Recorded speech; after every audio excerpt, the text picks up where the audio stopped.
সেই দেখো ভাইকে আমি ফোঁটা দিচ্ছি, দিদি আছে, কাকার মেয়ে আছে,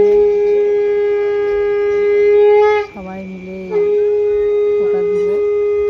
আর আজকের দিনটা সত্যি দিদি এবং ভাইদের জন্য খুব একটা মানে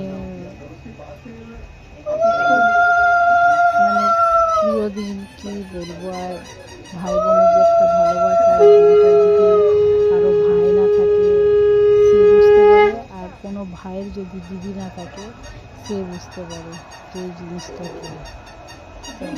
আমার একটাই ভাই, আমরা চাই যেন এইভাবেই আমরা ফোঁটা দিই, আমার ভাই যেন ভালো থাকে, সুস্থ থাকে।